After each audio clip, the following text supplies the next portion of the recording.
I'm George Simons. I'm the co-founder of solosuit.com, and today I'm going to show you guys over there in Texas how to respond to a debt collection lawsuit. All right. So we're going to go over just 3 simple steps. All right. First, you got to respond to every paragraph in the complaint that you receive. Second, you have to assert your affirmative defenses. And third, you have to get that answer that you've generated. You got to send it to the courts, and you got to send it to the plaintiff, okay, or the plaintiff's attorney. All right, those are the 3 simple steps. As always, if you don't know this already, solosuit.com can actually do all this for you, which is pretty sweet. You can just go over to solosuit.com, generate your answer for free, and then we can even have an attorney review the document for you. And we can also file it with the courts for you, right? So we can mail it to the courts for you. And maybe if you don't have a printer, or if you don't like using the post office, or if you haven't been able to find an attorney that can help you out, we can get all that done for you at solosuit.com. All right, so head over there. Before we dive into it a little bit more in detail, one big thing that you really need to know is that you only have 14 days to respond to the debt collection lawsuit. Okay? That's a pretty short time. That's one of the shorter deadlines in all of the U.S. So in Texas, once you get that complaint in the mail and the summons, right, once you get the lawsuit in the mail, you only have 14 days to respond to the lawsuit. And you have to do this by generating an answer document. Okay? If you look online, you might find some other deadlines. Like Texas has a deadline that's actually 20 days, plus like a weekend if the deadline's on the weekend. That probably doesn't apply to your suit. Most debt collection lawsuits are going to be in small claims. They're going to have this 14-day deadline on it, and most complaints in Texas are going to have that 14-day deadline actually printed on the complaint. You know you've been sued in Texas if you receive a document that looks like this.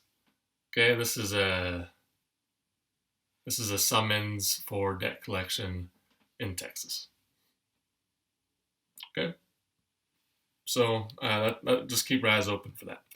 And then before we dive into these steps, I just want you to know I'm going to be focusing mostly on things that are unique to Texas. That's because we have an ultimate guide video, a bigger video that is up and rolling, and that goes more in depth into all these steps.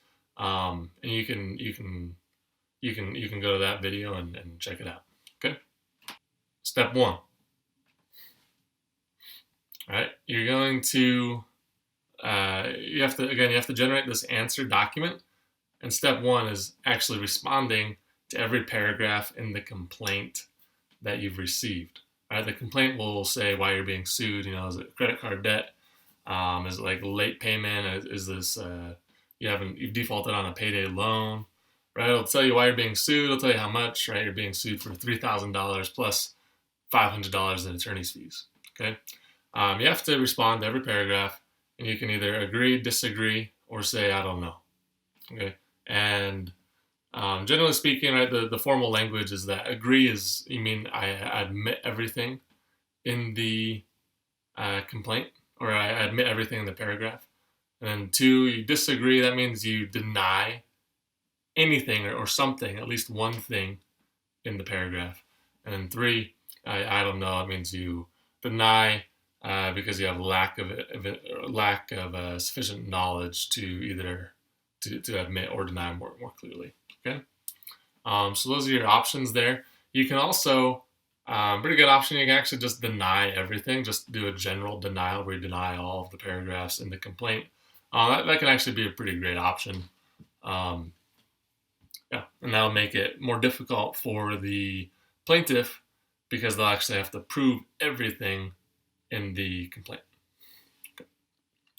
So step 2, numero dos.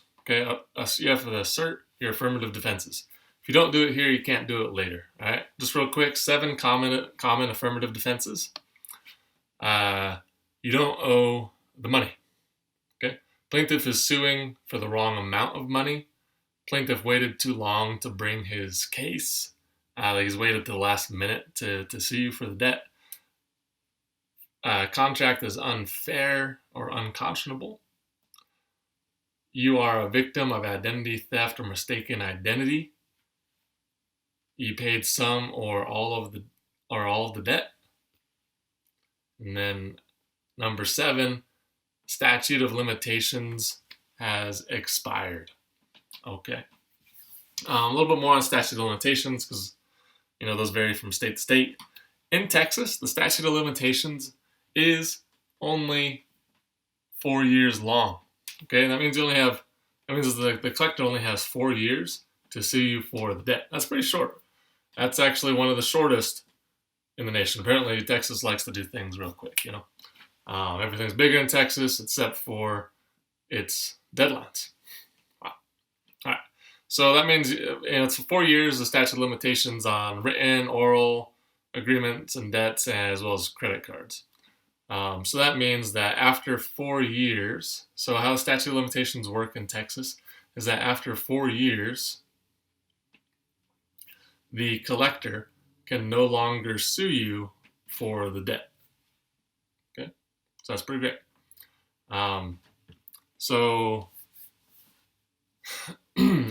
When does the clock start ticking? So the clock starts ticking from your last payment. All right, so the 4 years from your last payment.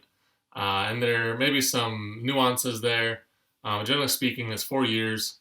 And if you're in that range, it probably was worth it to look into a little more deeply to really figure out exactly when that clock starts ticking. Okay, so that means if you made a payment on a payday loan in January 2010, that statute, and then you didn't make any more payments for 4 years. Then January 2014 came around, then the collector could not sue you for that debt. All right. Well, they can sue you, but it's up to you to really assert the affirmative defense that the statute of limitations has expired. Okay, so that's pretty good news. It's pretty short. Something to be really careful of is that if you make a payment, so let's say the debt has expired, you technically still owe the debt, but they can't sue you for the debt. So you're kind of like safe from needing to pay the debt. But what collectors will do is oftentimes try to get you to make a new payment, and that resets the clock on the debt. So if so let's say again in our other example, January 2014 has rolled around, and then you make a payment after January 2014, now you're on the hook again, and statute of limitations now goes 4 years from that last payment. All right, so just be careful, don't restart that. Okay, so that's how statute of limitations work in Texas. Step 3, file your answer with the court and serve the plaintiff. Okay. So once you get the answer actually generated, once you've responded to every paragraph in the complaint and included your affirmative defenses, you now need to file that answer with the court. All right? Don't forget to do this.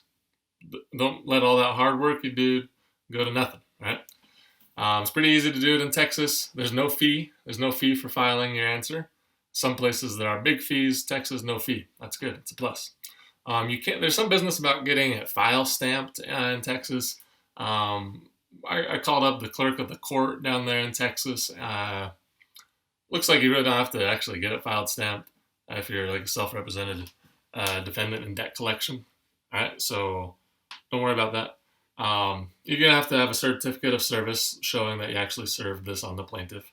And then there's an e-file option in Texas as well. It looks like it's actually pretty all right. Some court e-filing services are like wildly clunky. The Texas one looks like it's all right. But if you're familiar with the USPS, you just got to print off 2 copies, right? You print off 2 copies. You put the address of the court on one, stamp it, put the address of the plaintiff's attorney on the other, and then stamp it, and then you just send them off. All right, so that's how it works. That is how you answer a summons for debt collection in the big state of Texas. All right, as always, we are rooting for you.